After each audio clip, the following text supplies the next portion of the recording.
नमस्कार प्यारे बच्चों। अर्थशास्त्र का चैप्टर नंबर 4 है, बिल्कुल शॉर्ट ट्रिक के साथ में। सामाजिक विज्ञान कक्षा 10 का पूरा चैप्टर नंबर 21 है, वैश्वीकरण और भारतीय अर्थव्यवस्था। पहले आपको बताते हैं कि वैश्वीकरण का मतलब क्या है। किसी उद्योग या किसी कंपनी को पूरे विश्व तक उसकी पहुंच बनाना, सभी अनेक देशों तक पहुंच बनाना, क्या कहलाता है? वैश्वीकरण कहलाता है उस कंपनी का, उस सामान का, उस चीज का।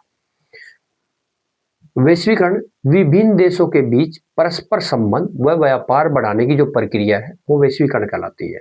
भारत में विदेशी निवेश को आकर्षित करने वाले कौन कौन से उपाय किए गए हैं? विदेशी निवेश प्रतिबंध को हटाना। पहला तो कारण यह है कि विदेश में जो निवेश करते हैं, जो पैसा या कंपनी लगाना चाहते हैं, उसका प्रतिबंध हटाया गया कि वो लगा सकते हैं। दूसरा, उद्योग लगाने के लिए टैक्स को कम करना। टैक्स कम करेंगे तो दूसरे विदेश के आदमी वहां पर जो है फैक्ट्रियां या निवेश ज्यादा करेंगे।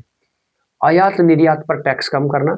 परिवहन व्यवस्था और तकनीकों को मजबूत करना, यानी देश के अंदर जब सामान ले जाने लाने वाले संसाधन का निर्माण अधिक किया जाएगा और तकनीकी मजबूत की जाएगी तो विदेश के वहां पर निवेश ज्यादा करेंगे। विश्व व्यापार संगठन क्या है? 1995 में स्थापित किया गया था, जिसका मुख्यालय स्विट्जरलैंड में है। विश्व व्यापार संगठन यह एक अंतर्राष्ट्रीय व्यापार संगठन है, यानी विदेशों में अनेक देशों का संगठन है, पूरे विश्व का संगठन है, इसलिए इसे अंतर्राष्ट्रीय व्यापार संगठन कहते हैं।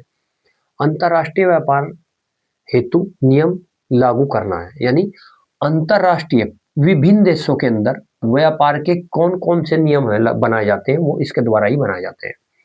बहुराष्ट्रीय कंपनी किसे कहते हैं? वो कंपनी जो एक देश में सामान ना पहुंचाकर एक देश के साथ साथ अनेक देशों में सामान पहुंचाती हो, उससे क्या कहते हैं? बहुराष्ट्रीय कंपनी कहते हैं। भारत में विदेशी व्यापार की 3 प्रमुख मुख्य विशेषता क्या है?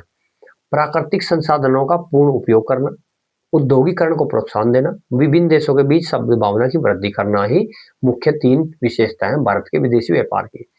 वन लीनियर एग्जाम की पॉइंट। विश्व व्यापार संगठन WTO, वर्ल्ड ट्रेड ऑर्गेनाइजेशन, 1995 में आया था। भारत में उदारीकरण की शुरुआत 1991 में हुई। भारत का अधिकांश विदेशी व्यापार मार्ग समुद्र के द्वारा दूसरे देशों में किया जाता है। किसी देश में बहुराष्ट्रीय कंपनी द्वारा निवेश का सरल तरीका क्या है? सरल तरीका है स्थानीय कंपनी को खरीद लेना। यानी अगर कोई विदेश में अपना व्यापार बढ़ाना चाहता हो तो सबसे आसान तरीका है कि वहां की कोई छोटी कंपनी हो, उसको खरीद लेता है, फिर वहां पर उसको एकदम स्टार्ट करता है। ये सब है। ओके, मिलते हैं नेक्स्ट चैप्टर में। थैंक यू, जय हिंद।